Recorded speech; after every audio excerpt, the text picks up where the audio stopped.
are in Adidas Suntech today, and we have Coach Ian of CRZ Motorsports to talk about what kind of shoes you can get if you are going to do running. So he's going to be discussing about the biomechanics of rubber shoes, so that you will have an idea what kind of rubber shoes you have to buy. Okay, so let's go to Coach Ian now. Okay. Sometimes then, the triathlon season opened up again. Shoe selection is very important.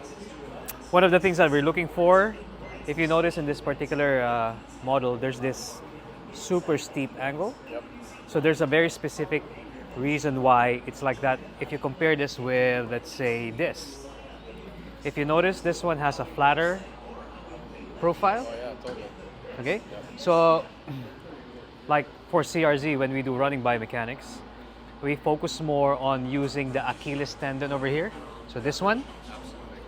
So you run like that. Yeah. So See how it is. right. So a lot of people don't realize that, for most consumers, whenever they buy shoes, it's usually about the color, how fancy it looks like. But there's a lot of engineering that goes into running. You see the ridges over here. These are they call them energy bands or whatnot. But these ones are the ones that keep your fast planter, stable. This one is made from real rubber tire from Continental, so they last longer. But the most important part of the shoe is that's the magic. Okay, that's why when you look at the sprinters, most of the fast runners, they don't run like this. Sure, of course. So this one is really prevalent to most newbie runners, and this is what they call heel striking. And that's the reason why a lot of shoe manufacturers right now try to make this as thick as possible, instead of teaching runners how to run naturally, which is like this. And you can test this when you find your niece, a 5-year-old, 6-year-old, 7-year-old, ask them to run, instantly they run like this. They never run like that. We only learned how to run like this when we're adults and started to buy fancy rubber shoes. So that's how it works out. So that's running biomechanics. So it's not just about cycling biomechanics, there's also biomechanics in running. So we always suggest that before you get into running, you can contact us. We'll teach you how to do the running properly. Attend some race camp, attend some training camps, and then you'll be injury-free for the next many years. Okay, so that's running 101 for us. This is a very good visual representation of a very good running gait, or very biomechanically efficient, where you use your Achilles tendon. Remember, the Achilles tendon was designed by nature for us to really be running, not the quads. And in a slow motion shot, this is how it looks like. Our Achilles tendon was developed for thousands of years to make us very efficient in running. And in a very quick snapshot, look at the Achilles tendon as it absorbs and rebounds the feet for acceleration. There are very specific shoes that were designed to really focus on the Achilles tendon activation. Because if you look at any child, that's how they run. Check it out. There you go. There's no wrong, there's no right. I just want to watch how you run. Okay, so we're gonna be discussing today what we're looking for when we do assessment. First, we're looking at the landing of his feet. The way Dane is running right now is how people normally run.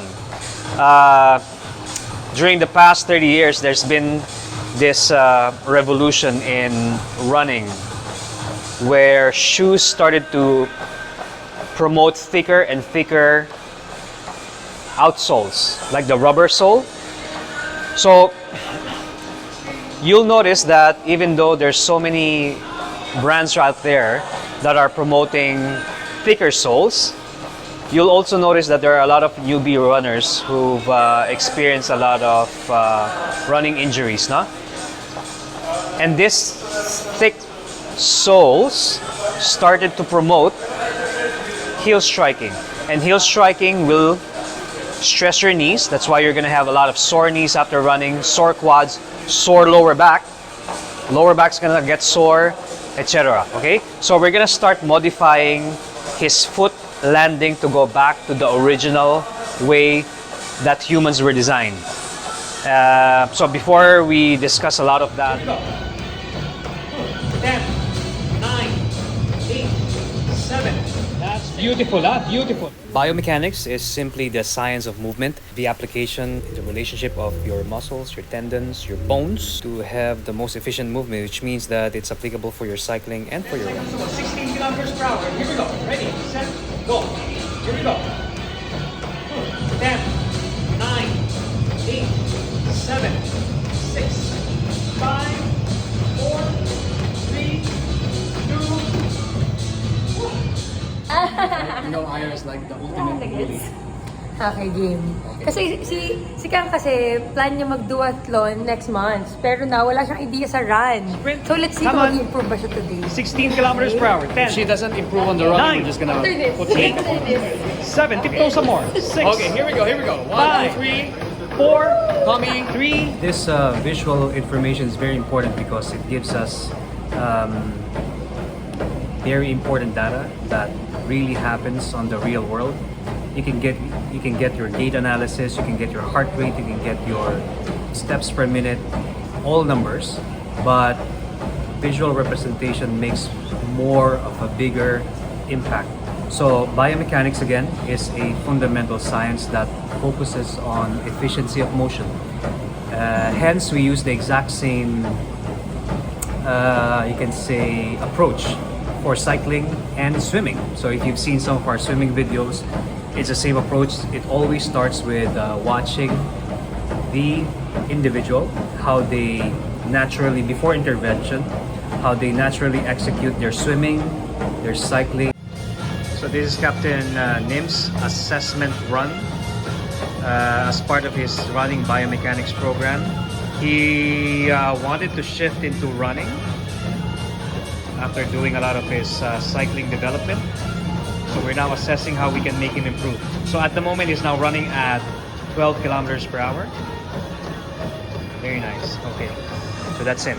So after we get all the visual data, then we create a custom solution to start fixing whatever needs to be fixed. And what's the ultimate goal? How can we amplify their efficiency level? So for example, for Ira is already known to be a good runner. So she's been running all this time, but when we saw her race during the last duathlon, she would expend too much energy to get the same result. So today's idea will be Pwede na ka. That's it. As it gets faster, open your legs. Yan. Wow! Beautiful. 26. Nice. 25. Open. 24. Open those legs. Yan. 23. Pwede na na for 22. 21. jump lang, jump. 20. 19. 18. Nice. 7. 13 kilometers per hour. 10. 9. 9. Tiptoe. 8. 7. Tiptoe. 6. 5. 4. 3. Wow!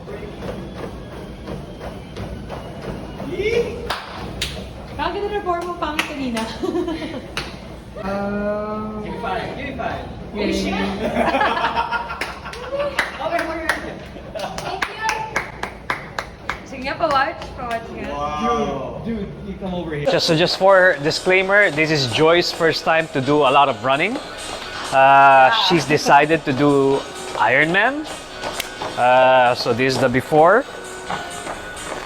Remember, in running biomechanics, it doesn't matter what your background is, skill level is, fitness level. What we want to do is we want to optimize you. Crunch it. You have to have your elbows almost touching and brushing your knee. Okay, give me a few moments now. Okay, that was good. Flawless. Okay. Can you bend your biomechanics session just like any other standard? The next step will be we're going to be running outside. Yes, outdoor running. To prove that this posture biomechanics really works, Effective. we're going to break her 5-kilometer run on the race. So she did okay. On the next episode, how they run on the real roads. Yeah. Very cool. Very cool. Outdoor outside. Thank you very much again, Quest, Judy, and Charm. Thank you very much. See you.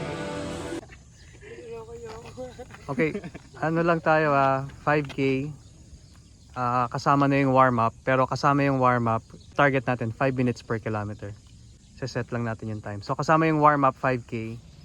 We hope you learned something new or something of a different take on the basics of running. If you have time, please visit us at our studio at Bonifacio High Street or here at Ortigas Extension. And everyone is invited to perhaps run with the CRZ running community. It's all about posture. It's all about nutrition.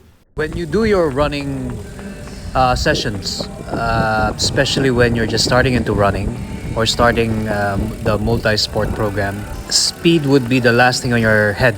Forget about the zones, forget about the heart rate, forget about the speed. Focus on your posture. Focus on your foot landing. The foot landing is the most important part of the running process because this is the one that is the source of the impact.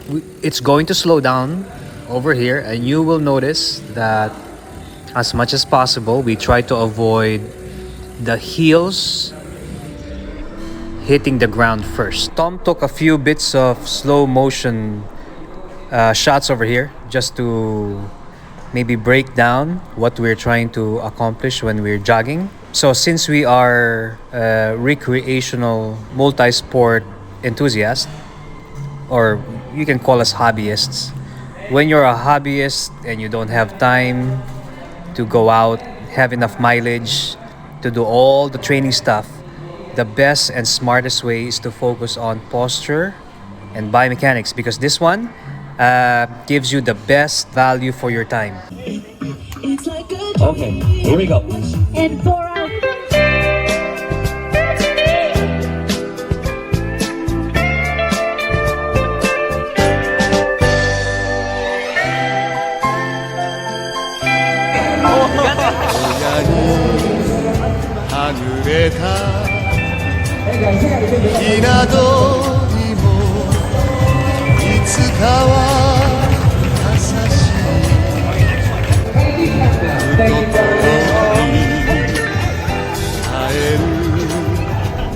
Okay, so successful campaign. Thank you very much, Santi Barley, Thank you! for supporting the girls.